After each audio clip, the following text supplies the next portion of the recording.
Thanks for your patience, everyone. We were just trying to squeeze everyone into this tight fit.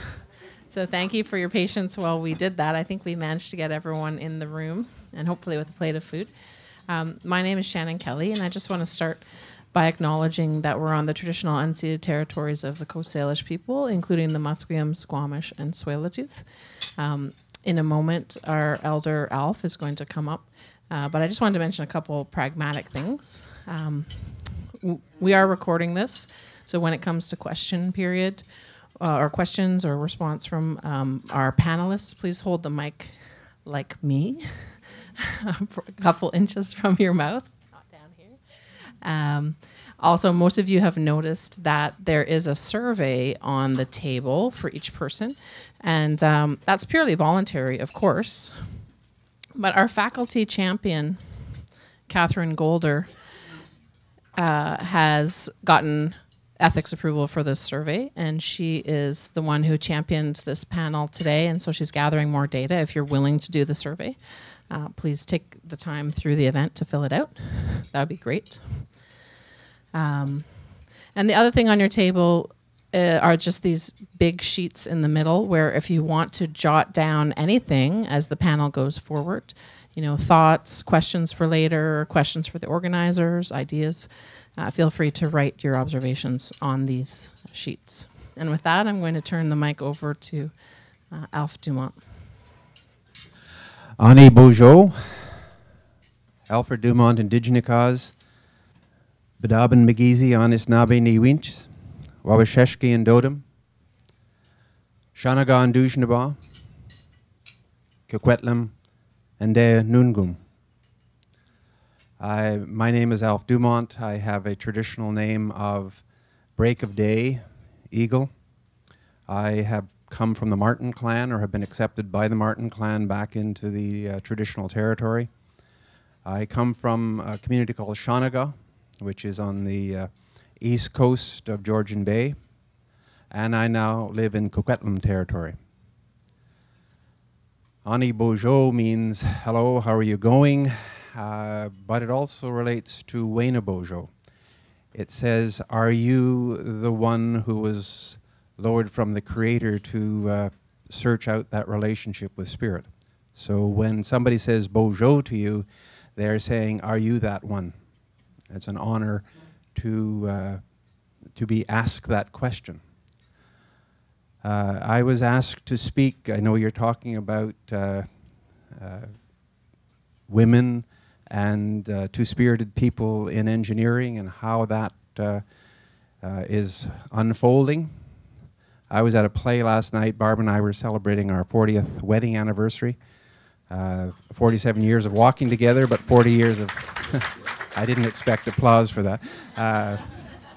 And we were at a play called Thanks for Giving. It's a play written by an Indigenous playwright from territories around the Lytton area. And it had to do with function, dysfunction, working together interculturally, disrespecting culture, all within family. It also had to do with two-spirited people in the family coming out. They didn't announce their coming out, somebody else did in the family. So that long journey of relationships and how do we walk together well with each other. One of the teachings that came to mind as I was watching this play, which is very hard to watch because it's hard to watch dysfunction, was the teaching of the seven grandfathers. We are given teachings in the Anishinaabe way of those seven grandfather teachings being respect and love, honesty and humility, courage, truth, and wisdom. But we're also given a sub-teaching to that which says you can't have any one of those without the other. They're all interrelated. You cannot have love without respect. You cannot have honesty without courage. You cannot have honesty without humility. So they're all interrelated. And I was thinking of that as those people were talking among themselves. And as we talk among ourselves, We are asked to take those teachings which we are given and to plant them deep in ourselves so that when we come to the time where we relate to each other, we will bring those teachings forward. We're also given other teachings. In the Anishinaabe way, we are told to go and find yourself. You go for a vision. You find out what the Spirit says to you about who you are.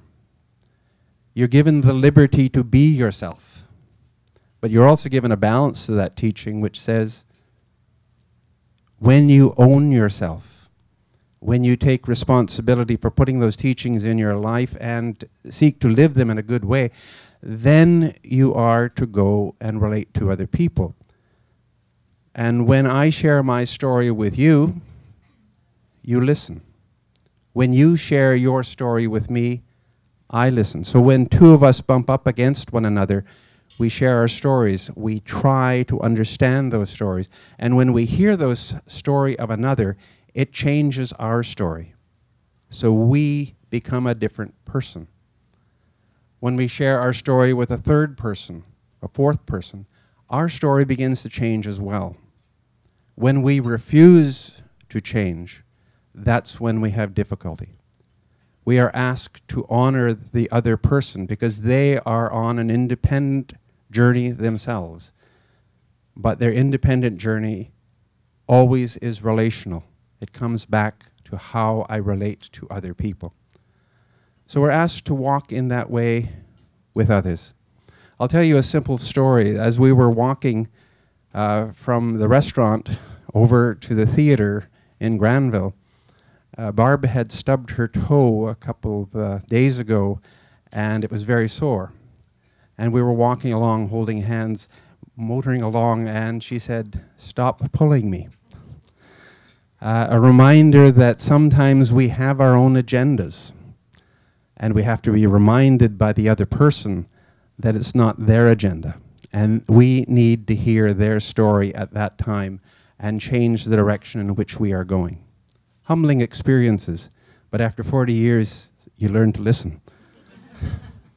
And I want to end on one thing. It's an old statement that I often refer back to. Part of relations is about dialogue. The tongue has no bones, but it can break a heart. Be careful with the words you use and how you share them. Miigwech.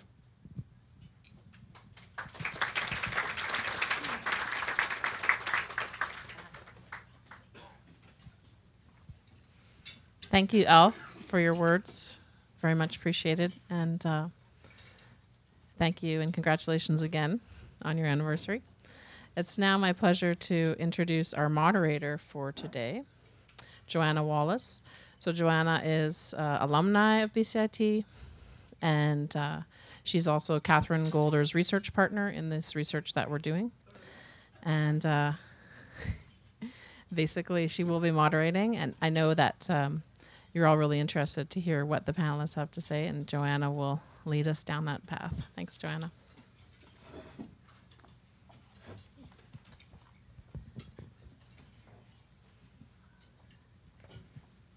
Hi, everyone. I'm first like to say that I'm very impressed with the diversity circles. I've never spoken in such a formal room before, so I'm very impressed. Thank you for putting this together for us.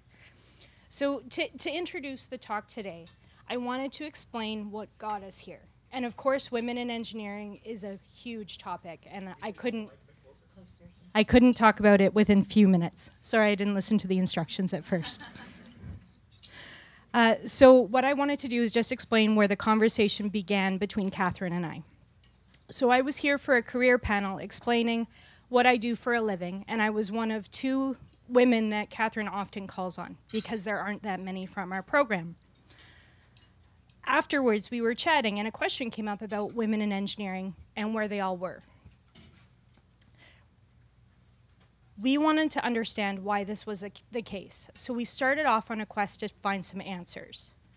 The news media is starting to answer some of these questions, but some of the news media is biased, and it doesn't always give us a way to proceed. It just gives us causes of problems, not fixes. So we wanted to figure out why was it worth fixing and what could we do to do this. And that's what we want to talk about today. So for me, what I'm going to do is just tell you my story and how I got here. So my dad's an engineer. And so from birth, I was exposed to science and engineering and circuit boards. And I never knew that there was a shortage of women in STEM careers. I was always, as a child, encouraged to do my math homework over art. Sorry for the artists. But I found that that gave me the practice and gave me the encouragement, even as a woman, that I needed. So I never knew that it was a problem for women in math. I never was told that I couldn't do a math problem because I was a girl. At UBC, which was my first degree, half the class was women as well. So I also never knew that there was a problem for women in science. When I got to BCIT, that's when I noticed the problem. On orientation day, there was about 150 people in the room and about a dozen women. This made me feel very uncomfortable at first because I wasn't sure how to react. After the first week, probably about half of the girls had dropped out already. And still I didn't understand the problem. Why were they leaving? Why weren't they there in the first place? After 4 years at BCIT, I was the first woman to graduate from the BEng program in electrical engineering, which still surprises me. I got some reactions just at the table today saying, really, you were the first? And there's actually only been 2, and now there's 1 more in the pipeline. But 2 more. Oh, sorry. Thank you for correcting me. 2 more in the pipeline. So one day, one of my instructors, close to graduation, decided to give me a round of applause for my achievement. And at first, I was very uncomfortable by this. Because what had I done that my peers hadn't? I took the same tests, we did the same projects. I thought that my peers would think poorly on me because they knew this as well. But then I realized that I overcame something that they didn't necessarily have to. I overcame people telling me that I wasn't masculine enough, that I couldn't get through the problem solving because I was a woman, and that I was just in engineering to meet guys. That was another good one. And I got off lucky because I had this background that gave me the confidence to know that they were wrong. Not every woman has that. So today we're having our first conversation here with how you as leaders can help women through these programs. It's not complete. We're missing some of the faculties and some diversity too. We can't encompass everything, but we needed a place to start. And so that's what we're doing today. So to start off, I would like to invite our first speakers up, and that is Marella and Stephanie.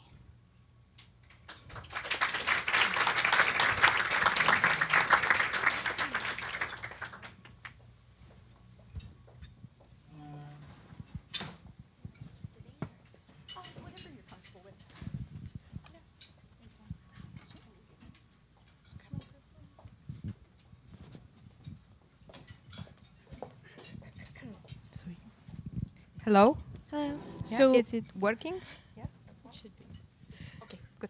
So to introduce these 2 lovely ladies, Marella is an instructor and an option head for the technology programming option for the School of Computing and Academic Sciences.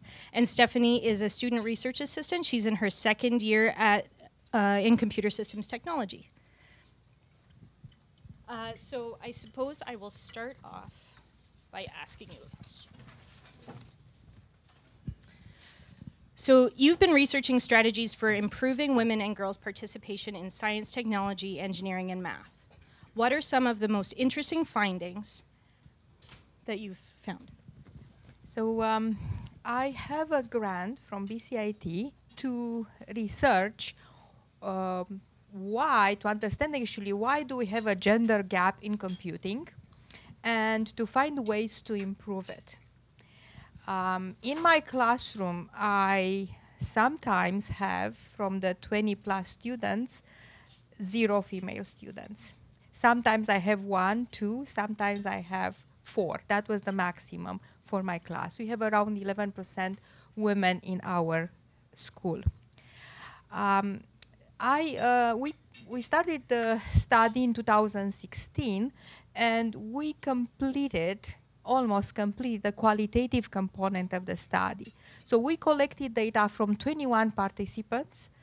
They are students, at that time, current students in our program, CST, or in CIT, or recent graduates. From the 21 participants, we had 11 female identifying participants. 2 of them were transgenders, and the rest were men. The students, so we try to attract and to get involved students who are with different academic and cultural backgrounds, and we even try to bring and interview students who stopped attending the program. Yeah, so in terms of, is this thing on? In terms of attracting students to STEM, one of the main things that we found, and this was across the board, so regardless of gender, was prior exposure to computing. So of course, like you had mentioned, because you had sort of that comfort, that confidence, that background, you were obviously more likely to choose STEM as a career, of course, but also more confident in your choice once you came here. So students, and especially girls that had that background in knowing about tech and computing, were more confident in their choice, and they were more resilient in staying with that choice and not dropping out, say, in the first semester or the first week, because they knew that they wanted to do that. We found that family support was really important. We found that parents, mothers and fathers contributed to the decision of the participants to come into our program. Interestingly enough, many mothers influenced our participants to attend our program. This is consistent with a study I read about, which identify mothers really important to encourage high school kids to attend STEM careers. We also found that the school was important. High school and elementary school teachers are also supportive for our participants. Another important aspect is that fathers were important for girls. Mm-hmm. Yeah, so of the girls that were successful in CST, which is the students we interviewed, most of them had very strong positive relationships with men. So fathers, uncles, brothers, older siblings, which was not really what we expected in terms of thinking of, women succeeding in a field. But yeah, men did play a very important role. And beyond that sort of support system, and going back to exposure, one big thing was, I guess, awareness of what this field actually entailed. So girls that knew that there was creativity, there was a lot of collaboration, and that they could use tech as a means to actually create a positive impact in the world, those were the girls that were more likely, I guess, to pursue STEM. What kept them in our program? We believe resilience was really important. They came to our program knowing that it is difficult, that it is a lot of workload. They also knew that they are a minority, and they were resilient to stay, the ones who stayed. One thing that we found, and we didn't expect to find, I didn't expect to find, was actually harassment. From the 11 female identifying participants, 5 of them, 1 transgender, reported different instances of harassment and different kind of harassment, from sexual harassment to bullying, to the point that one of the participants reported that a friend of her, left the program because of being bullied by her peers. So just one last thing to touch on really quickly is we did find, in terms of stereotypes, that all of our participants, so males, females, all that, they all reported being aware of stereotypes. In the case of men, they reported that they were aware of stereotypes, but that they didn't actually hold any themselves. But when we asked them indirectly about other questions, it was actually shown that not only did they have these biased ways of thinking, but also in some cases they were just plain sexist. In the case of... yeah. In the case of women, again, they were, of course, aware of stereotype views, but obviously didn't care enough to not attend CST. But yeah, they were affected by bullying, harassment, and stereotypes in that sense. So one thing to, I guess, keep in mind is maybe making awareness of these stereotype issues and sort of teaching students about these things. We will continue our study. We are right now finalizing the data analysis for the qualitative component. We'll continue with the quantitative component, and we'll try to see if our findings can be generalized. Thank you.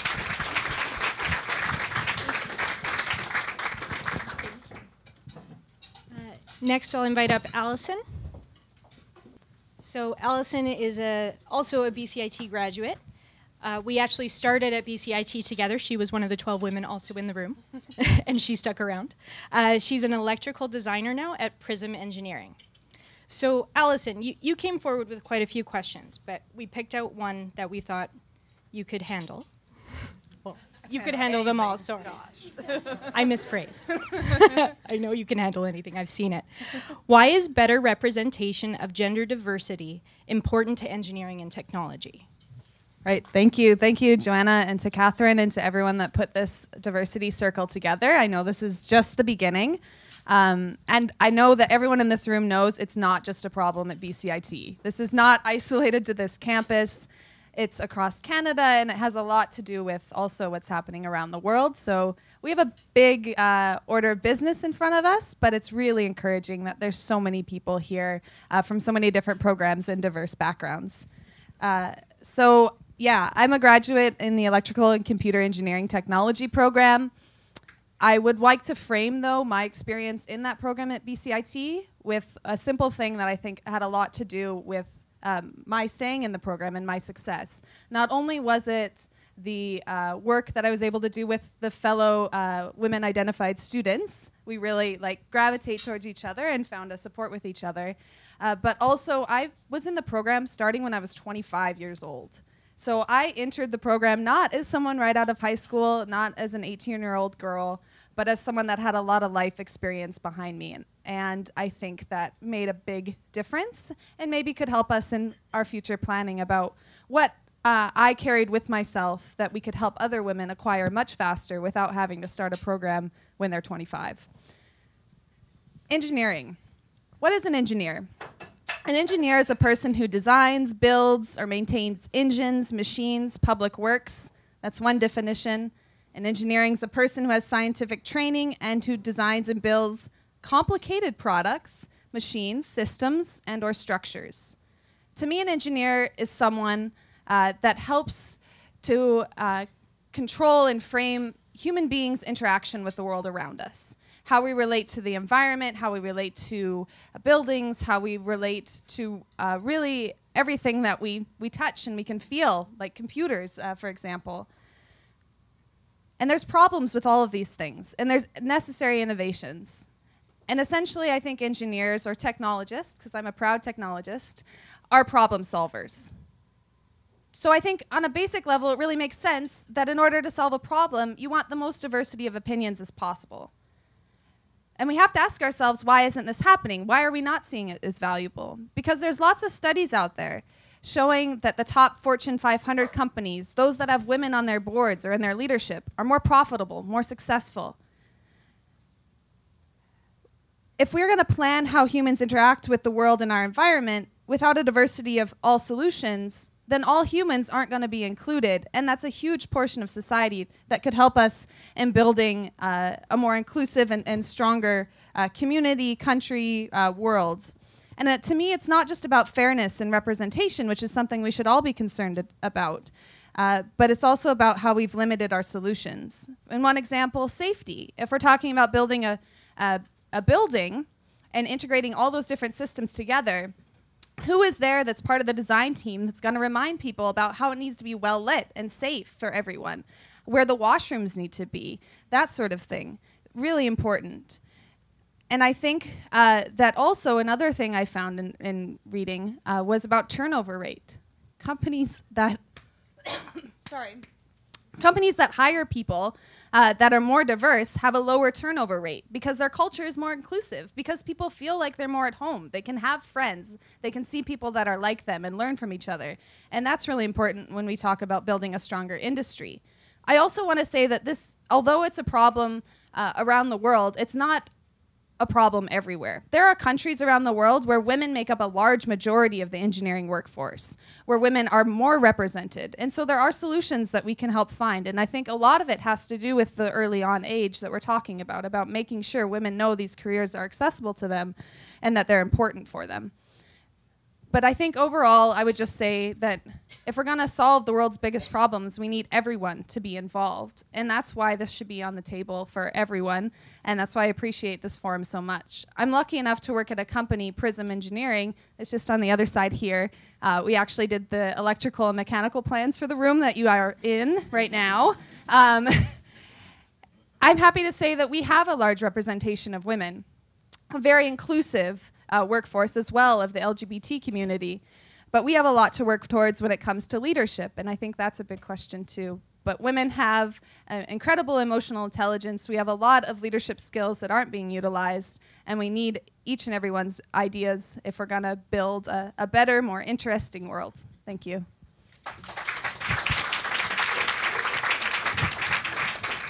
Thank you, Allison. Now I'd like to invite up Stacy. So while she makes her way up, Stacy is an engineering technician for the City of New Westminster. She's in her second year of the civil engineering program, and she's also the co-president of the Women in Engineering Club. Thank you. So to start off with, I'd like to ask what drew you to engineering? Well, I also grew up in a home that my father worked in public works. So he wasn't an engineer, but he's been out in the field forever. He always kind of told us we could do whatever we wanted, and he came home and he made infrastructure exciting to me. You know, he would walk in and say, you know, today I did this on utility work, and, you know, the water that comes from your tap is because of people like us, and this is what we do. And I'm going, wow, okay, I thought I just opened a tap, and here we went. So it was really interesting, and I was actually in the arts. I was a theater student, a little bit elaborate and out there, and he kind of was like, you know, I came from Portugal, I immigrated here for a better life, and, you know, why don't we try something a little bit different? So he kind of persuaded me in a little bit to join the City of Vancouver, which I did at the age of 18 years old. So right out of high school, I went and worked at the City of Vancouver, and I saw that beauty that he saw in infrastructure.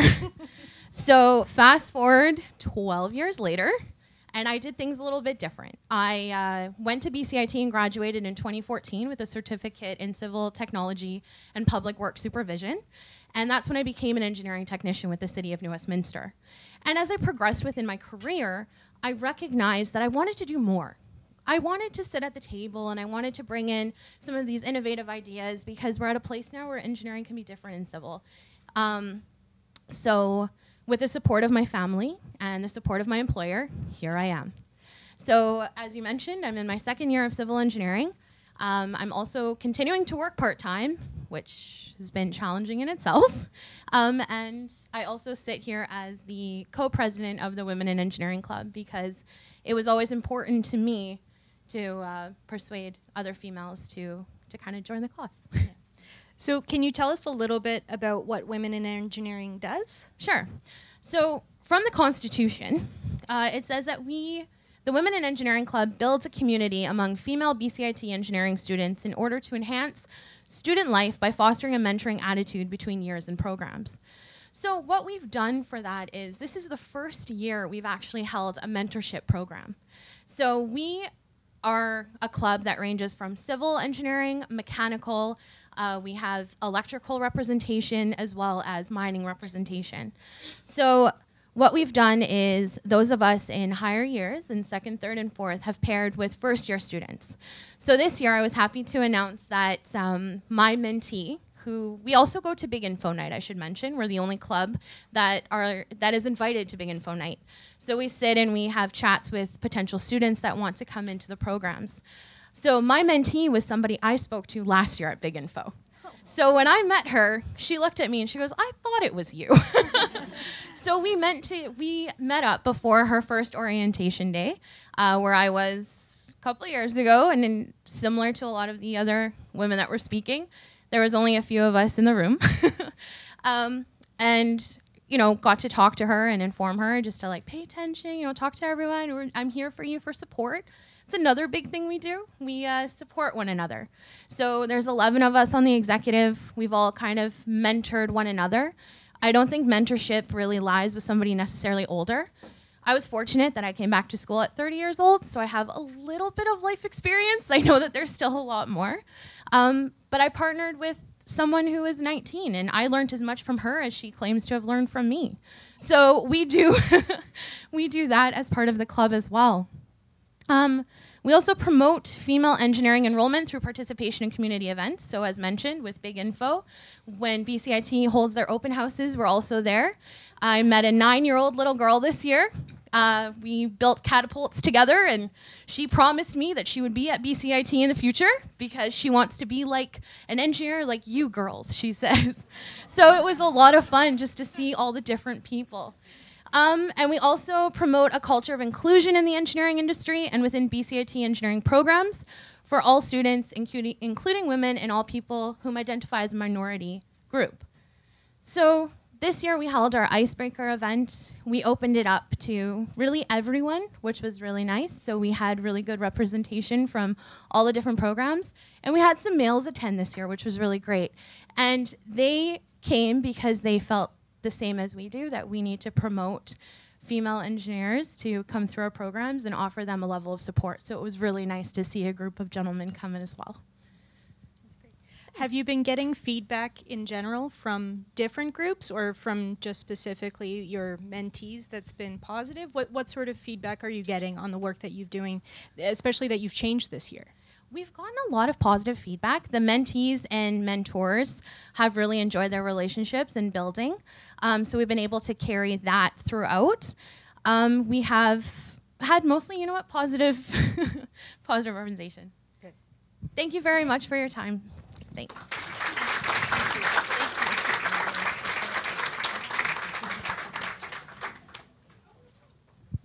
Thank you so much. So far, this panel has been amazing. I'm so excited, and thank you, everyone, for your enthusiasm. I want to make it clear, the panel's not finished yet. We still have 2 amazing panelists who will speak after the round table, but we want to give everyone a chance to, A, if you need to get up and move around, possibly refresh your glass of water, like the one I knocked down, but it was empty, fortunately, and not made of glass.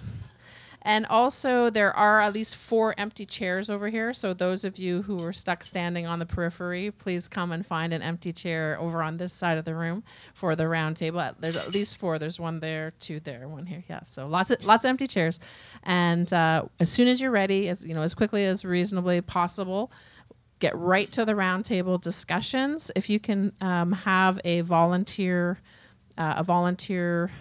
recorder to help capture the answers to these questions, so you can see the 2 questions are on the screen. If someone at the table can volunteer to record, that would be fantastic. We have the proverbial giant flip chart paper. And of course, it doesn't just have to be one person recording. Everyone can grab a marker and write rapidly as well, or doodle as you wish. So please get into the round tables. If you need to stand up for a few minutes or find a chair, please do, but come right back. And we still have 2 panelists to go. Thank you.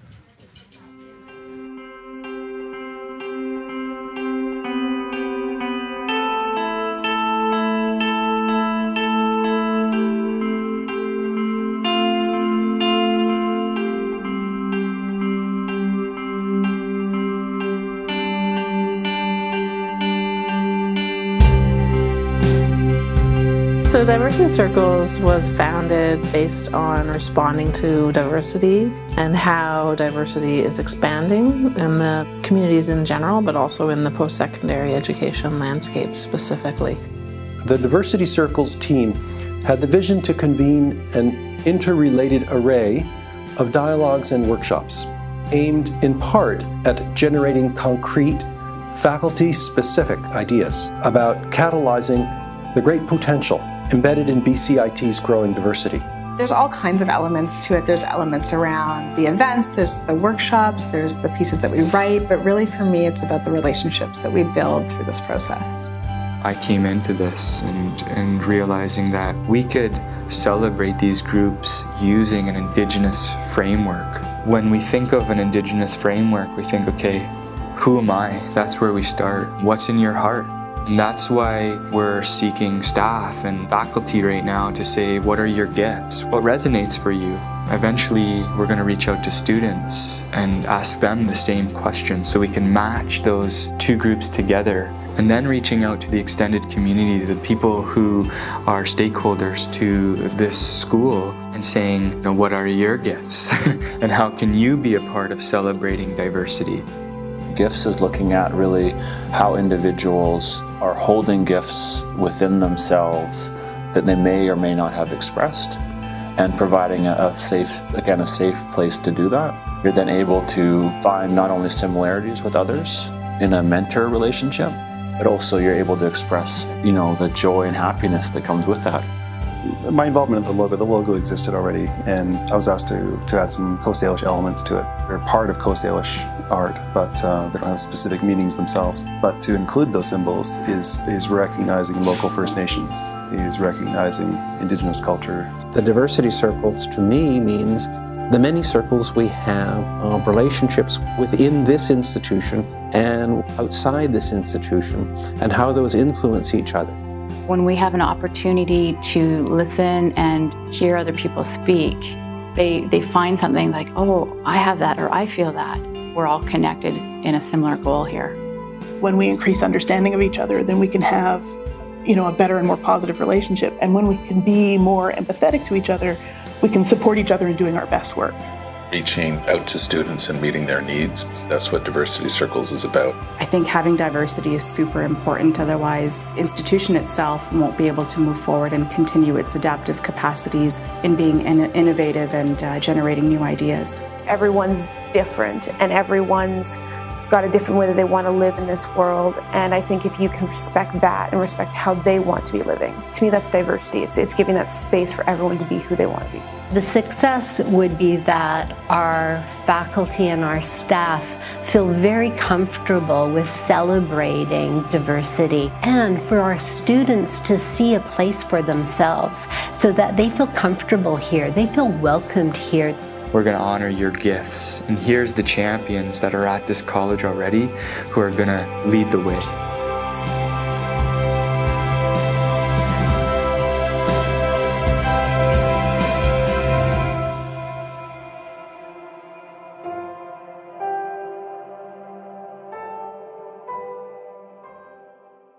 Okay, so now we're going to continue on with the remaining two speakers. So I'd like to invite up Bethany. So Bethany is an Associate Dean of Computing at BCIT. Oh, yes. Thank you. Hello. So Bethany wrote a short biography for us. And in it, she said that,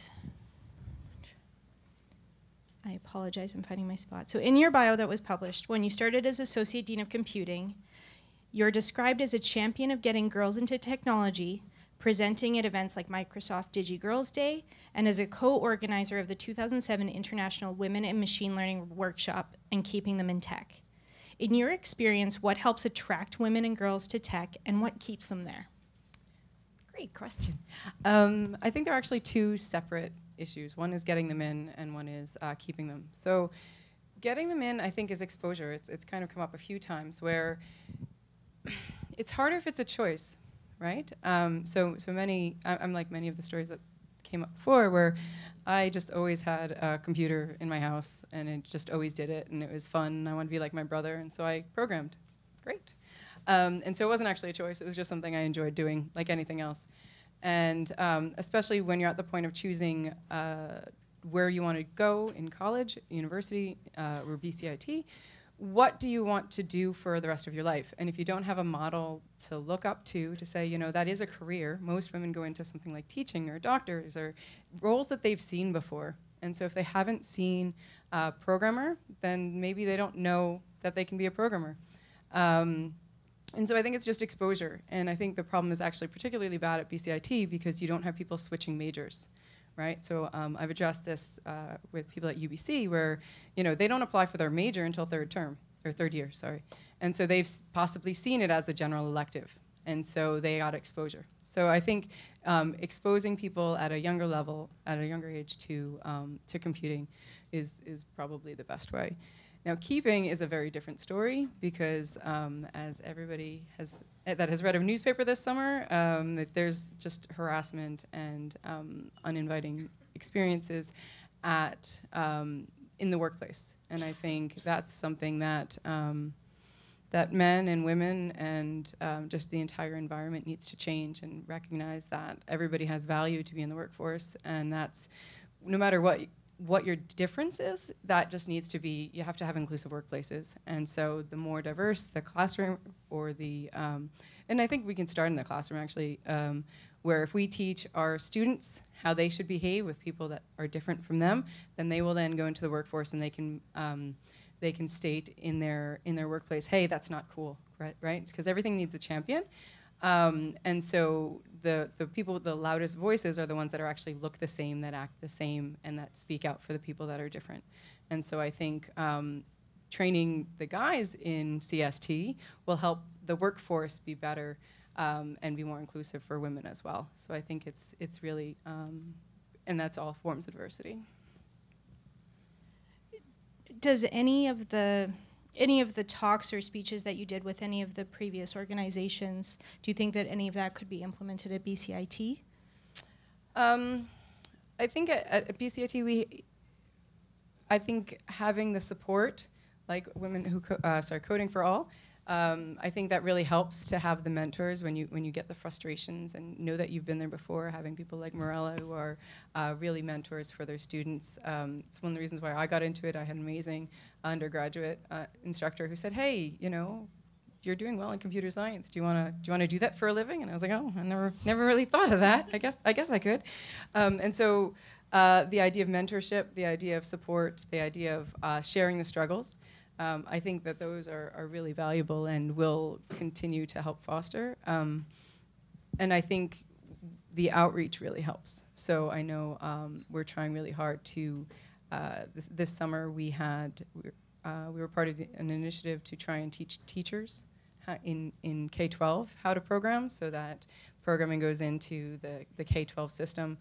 The previous government did want everybody to understand how to code and put it in the K-12 curriculum. So BCIT can do some of that and continue the outreach to make sure that everybody does get exposure to programming so that people can decide. And to speak to what the research that Stephanie and Marella did, everybody who has seen coding before and then comes to BCIT, they do better.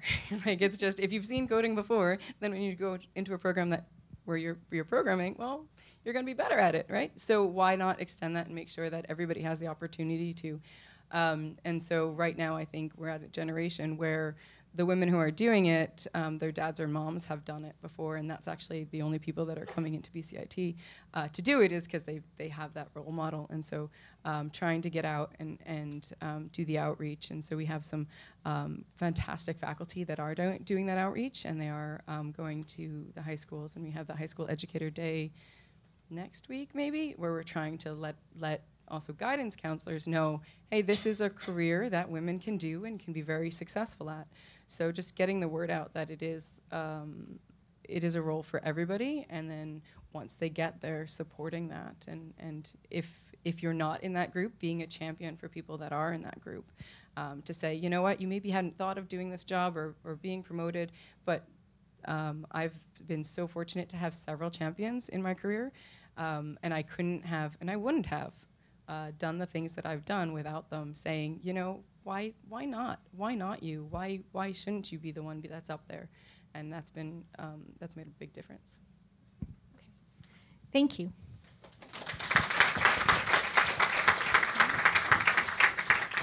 Thank you, Bethany.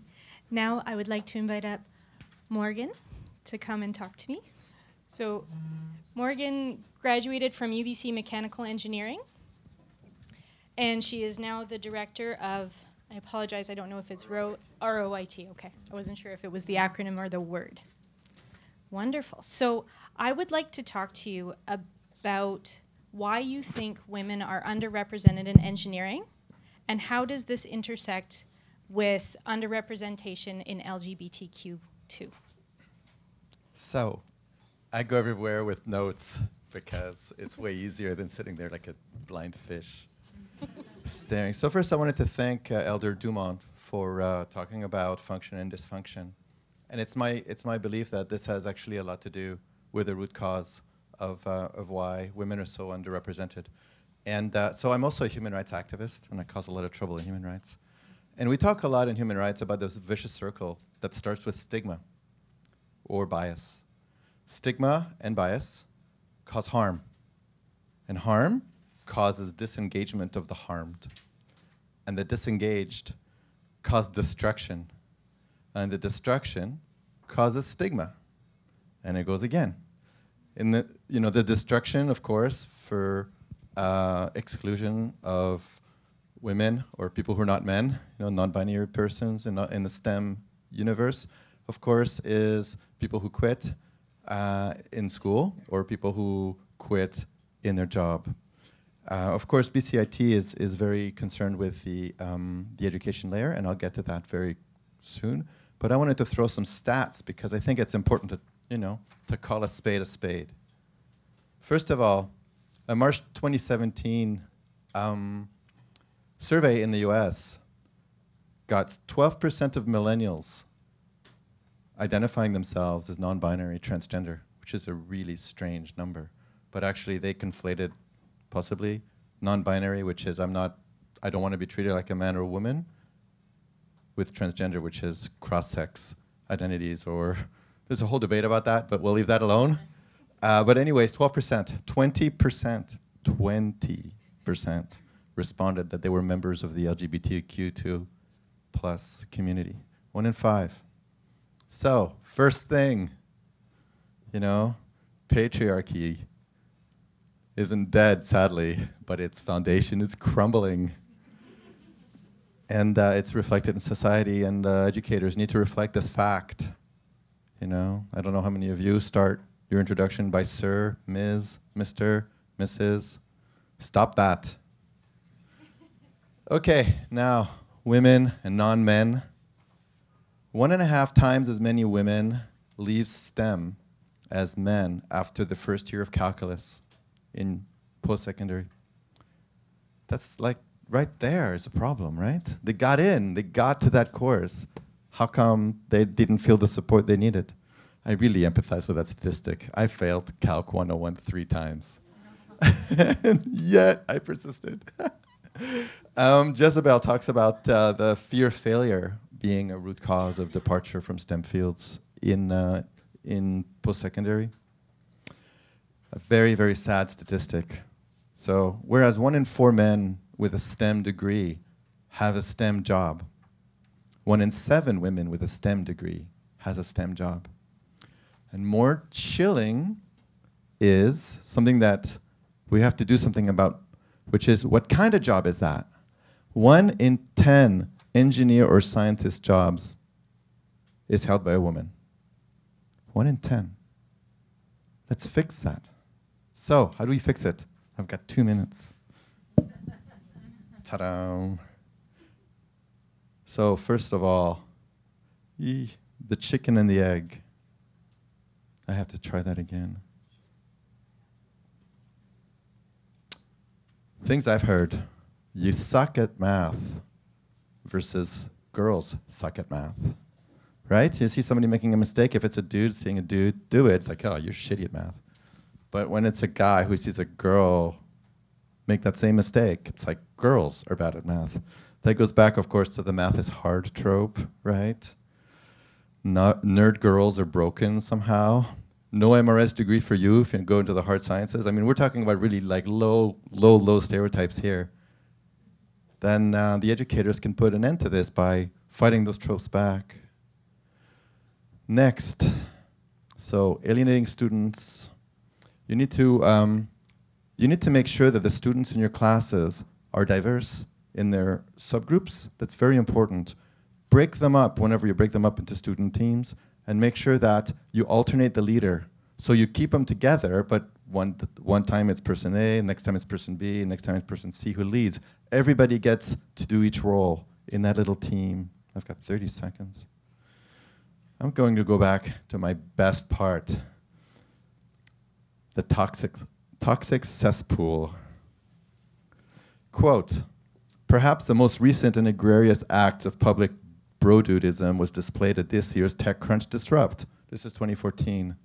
A panel featured Tit Stare, an app designed to help presumably male users take photos of themselves staring at the female form.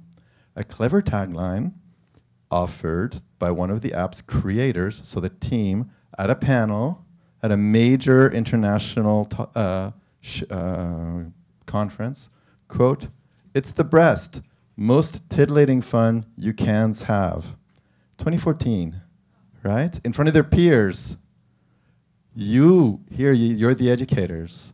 You have to make patriarchy and sexism and discrimination feel to your students like farting in church.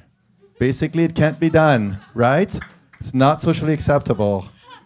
That's it. Thank you.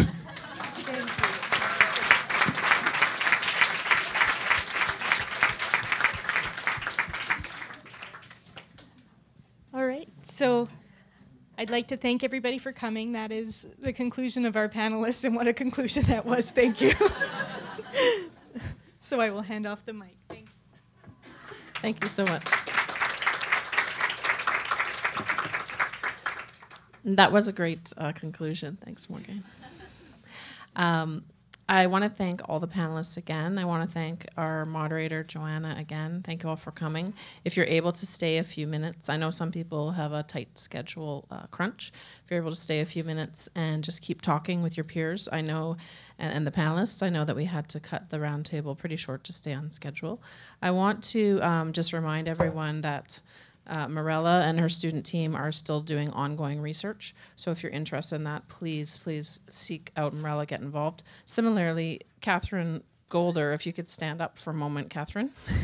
Catherine is the faculty champion who helped envision this panel, and Catherine is doing ongoing research, and Catherine and Joanna want to see more panels, more events, more conversations in different formats or whatever. So please seek out Catherine Golder also, who's in the communication department at BCIT. And Catherine is reminding me, please fill out Part B of your survey. Don't forget Part B of your survey, and don't forget that you're welcome to take these fine diversity circles notepads home with you, as well as your FSA pen. And I do have gifts for the panelists and the moderator and Catherine, so don't rush off too quickly. But this will also be posted. The video will be posted.